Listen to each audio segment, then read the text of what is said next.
Breaking news, Bassangwa Congo, Yamukuseto, Eteni ya Bassangwa Congo, nouvelle en bref na français, ezali bongo spécialité ya Proverbe 30-30, bozolanda biso na Sentinelle TV1, bozolanda biso pe na Sentinelle ya Congo. Soki nano s'abonne te, abonne-toi na Sentinelle ya Congo, esika wapi tozo la promotion na mikolo yo, yango bomoni mikolo yo, Sentinelle TV1. Tozo tiaka biloko kala mais biloko sika tozo la promotion na Sentinelle ya Congo. Soko za mwana ya Proverbe 30-30, oza mwana Congo, oza combattant olingaka masolo ya Congo, abonne-toi déjà na Sentinelle ya Congo. Esika toa oloba ba vérité, sango malamu, ba news ya Congo pe information na ndenge ya kosakana te. Ba sango ya Congo eza koyinda, plus de 600 militaires ont quitté précipitamment la base militaire de Kitona au Congo central et envoyé renfort au sud Kivu vers Fizi. C'est un bataillon de recrues en phase terminale, les Kurutu, commandé par le colonel John Kalenge, que le criminel Joseph Kabila vient d'envoyer au front, comme on amène les moutons à l'abattoir. Donc, pourquoi il veut sacrifier tous ces Congolais-là? Parce que la frappe a frappé. Alors, d'autres recrues avaient quitté la base de Kamina la semaine passée. Déjà, le général Bahati, commandant des opérations Soukolade, s'est plaint à la radio Kapi du manque des effectifs, ce qui aurait, selon lui, occasionné la chute de plusieurs localités du secteur de Tanganyika, y compris Mboko, qui est une grande agglomération et chef-lieu du secteur, se plaignant des sous-effectifs alors que ce sont des milliers et des milliers de militaires qui sont concentrés dans cette petite zone et aller jusqu'à y envoyer un renfort de jeunes recrues sans aucune expérience de combat est un signe du début de l'essoufflement des criminels ou de la milice de Kabila, alias Joseph Kabila, de son vrai nom Hippolyte Kanambe, le criminel rwandais qui a pris en otage les Congo et les institutions. Alors, les FARDC sont débordés et ne savent plus où se puiser les renforts. En effet, je me demande que font-elles lorsque les fronts seront ouverts dans les 4 coins du pays, y compris la capitale. Ce régime est trop fragile, plus que les gens ne le croyaient. Comme Mouzé Kabila disait, Mutume Watoto, j'ai fini. Pour qu'on en finisse une seule fois pour toutes. Donc, Oyo, ezali basango ya la frappe ezoya. Toye sabino que armée ya Congo, Kabila Bomango, tout ça son armée te, mais tout ça na ba branche ya mercenaires. Oye moko akreaka, bako benga ba M23, bako benga ba Afdelandu, bako benga ba nyoso. Mais est-il que Banamboka ya Congo balamuki na kombo ya la frappa bandi déjà kozwa ba localité côté Tanganyika kuna mais ngala nango esengote parce que normalement ma solo il faut essayer la na niveau à Kinshasa. So tozui ba Congo tozui Kinshasa bato kuna nyonso tout ba criminel nyonso tout ba groupes armés nyonso ya tondi sa cantona côté est à Congo ba ko palanga na mbango bango moko. Alors le fait que tozali ko bandango na côté à Fizi et comme sango guerre grave pe comme sango mobulu mais est-il que nzambe na biso akolonga poete biliaki rwandais bikoki pe akomi essoufflé donc on mona kaza essoufflé. Alors basango toujours ya Congo tozo ke pesa bino ba information nyonso o tozanango awa ndenge ekomelaki biso na basango ya Congo ba utebisa biso ke Senkonde a organisé ba élection pour nanga azo travailler pour na Kabila. Tout organiser sous guerre politique donc to guerre diplomatique parce que Senko a déclaration dans sali que il faut bangonde ba organiser l'élection parce que nanga na seni ezali bongo ko travailler pour na Kabila ezali malamu parce que binomo bomoni makamboleka ki na oninde Kabila yoksibiso soni pendenge akende koloba discours vide devant une salle vide. Alors epesi epasi po ayoki ke bayebisi ke sans élection, sans respect à bakora le 31 décembre yé makamone esili. A finançaki ba mbongo makambe bele menyon swana esukeli balukeli yango moni que même la presse belge lobi boy. Selon la presse belge, il y a des discussions dans les couloirs des Nations Unies pour garantir au criminel président Kabila un départ en douceur. Selon des correspondants du journal belge Le Soir, il s'est dit à l'ONU que l'un des partenaires de la délicate situation dans la crise politique en République démocratique du Congo concerne le sort de la sécurité du criminel président. Comment garantir celle-là pour le convaincre de s'y effacer? On rappelle que son père adoptif a fini assassiné, tandis que d'autres ex-dirigeants africains ont trouvé un refuge sûr dans des pays voisins. En Côte d'Ivoire, par exemple, en Côte d'Ivoire, il y a un appel qui vient d'entrer. En pleine émission, on a Obengo Sonasisi, on a vraiment en pleine breaking news dans cette émission. Donc, on a Obengo Sonasisi, merci. Alors, on a Abisso Mbalebele, on a toujours na phone. Tout ça, laptop en laptop en moi, tout ça, il a envoyé, puisque awa to yambaka ba phone, to répondre à bateau, pe to travers à bateau. Alors, balobi était, on rappelle que le père adoptif de Hippolyte Kanambe, Désiré Kabila, a été assassiné par lui-même Kabila et le Rwandais, ses frères rwandais. Et pourtant, en Côte d'Ivoire, nous avons l'exemple, l'ex-président burkinabé Kamporé est parti se réfugier là-bas. En Guinée équatoriale, pour les Gambiens, Djamen, l'essor des avoirs fait également partie de l'équation. Il faudrait convenir d'un cadre solide de sortie, indique une source proche du dossier.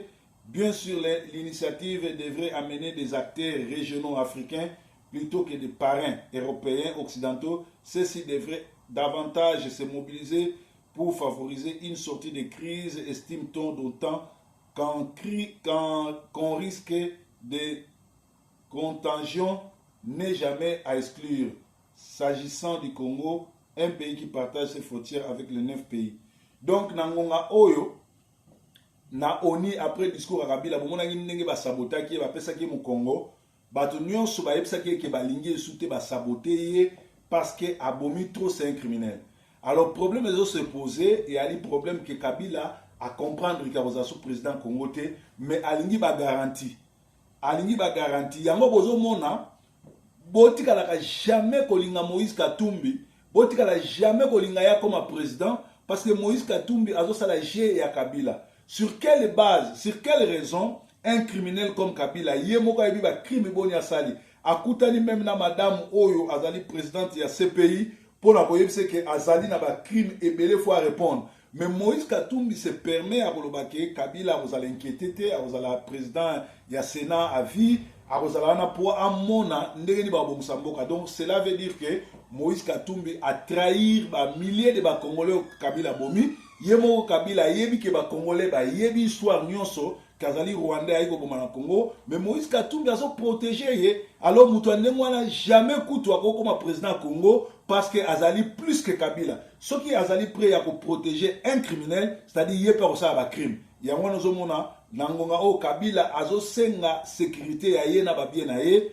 Alpha Konda yebisaki ye Didier Renex yebisi nani président il y a un président monde entier même un président africain Donald Trump a yebisi bango qu'il y aura plus de dictateurs en Afrique, il faut se découdre na bango mais ils ont comme sabiso Syriano ou azali mwana ya juif rwandais zambien plutôt juif na zambien azo se permettre que les capé na ba chaîne kolobake a sa sécurité ya Kabila a kotikala nani akotikala kisa sénateur en vie. Or, bah criminel union surtout, on ne peut pas parler du pardon, on ne peut pas parler de la paix sans parler de justice.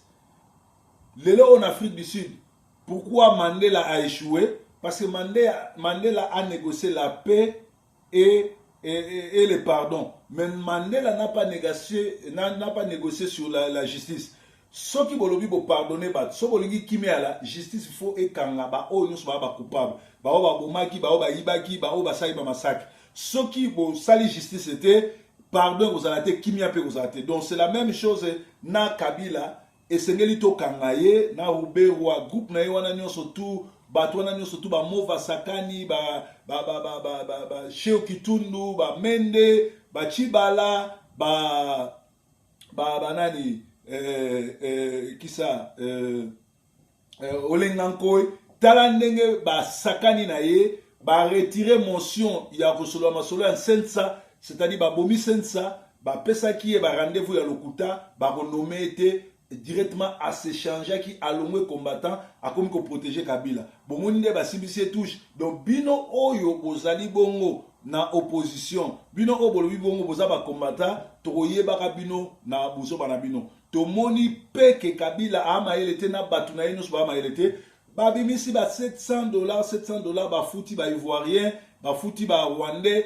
ba ya ko tele mabalata ba t-shirt ba pesi même ba clochard ba mindele ba voyou balata ba t-shirt ya elongi ya Kabila. Et pourtant na Congo azoko ka kozwa $700 wana te afuta ba enseignant afuta banani bo mutu ndenge wana bokoyi ko ndimaza sous président na ndenge. Donc a échoué lamentablement et comme il devoir na biso ya ko accompagner makambo oyo bakonzi ya mokili mobimba basi bayebi et c'est une chose okende na bango ndenge wana. À New York, des discussions pour garantir la sécurité de Kabila. Selon la presse belge, la discussion est au Salama pour être Kabila à Kende. Alors, Biloko nous surtout, il y a des discussions dans les couloirs des Nations Unies ou pour garantir au criminel président un départ en douceur. Alors, donc, aussi n'attendez la Ibinoango, ezali makambo oyo zo le kakuna pe lisusu awa ba yebisi biso ke na mboka ya Congo kaka eza koyinda puisque Olenganko ibasibisi touche et puis Senko alobi ke yende mutu a organiser l'élection, c'est-à-dire ba koyi ko pesa seni pouvoir mon côté parce seni ils ont travaillé pour na Kabila la frappe azo sala musala Kabila na ba fa RDC ba kimi na côté est kuna, c'est-à-dire eza déjà na ba soda na biso ba congolais oyo ba si ba zui mbamboka ebele toboyi ko tanga ba komo na bango toboyi ko sala publicité na bango tozolinga ba banda ko se manifester bango moko parce que to zui déjà makambo ebele oyo tolingi kolobate. Alors tête à tête Kabila Sindika Dokolo na Luanda dimanche 25 septembre. Alors, en marge de l'investiture du nouveau président angolais, Jean Lorenzo, une rencontre à huis clos a eu lieu entre Kabila Sindika Dokolo, qui a été chargé par les rassemblements de discuter avec Kabila en présence de Jean Lorenzo sur les garanties sécuritaires de Joseph Kabila et ses proches après son départ. Pour votre info, l'Angola a reçu mission du Conseil de sécurité de déboulonnage du régime Kabila. Les opérations de déboulonnage commenceront le 25 octobre avec la frappe aérienne sur les troupes armées étrangères et locaux opérant en RDC. D'autres sources nous disent que Kabila avait des garanties sécuritaires avant de se dégager.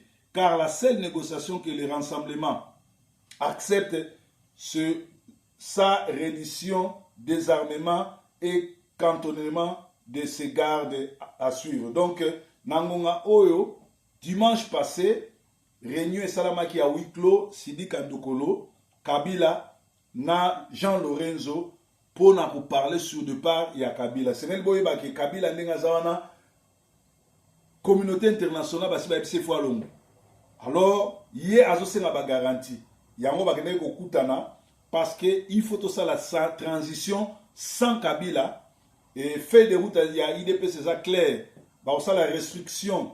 Il y a justice, il y a armée, il y a Sénat, il y a Parlement. Parce que Batouana tout va corrompu, va criminel, va composer sous son nouveau dirigeant, nouveau régime.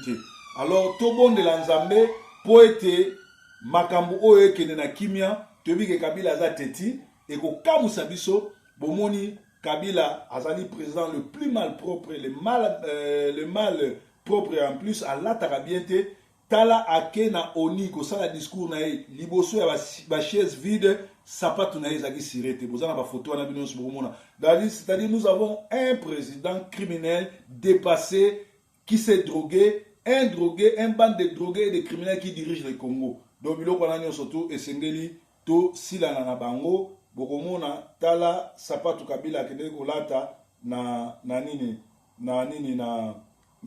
Nations Unies ezali sirete bozana ba photo wana ezotambola nakokolakisa bino yango bomoni sapatu na eza sirete.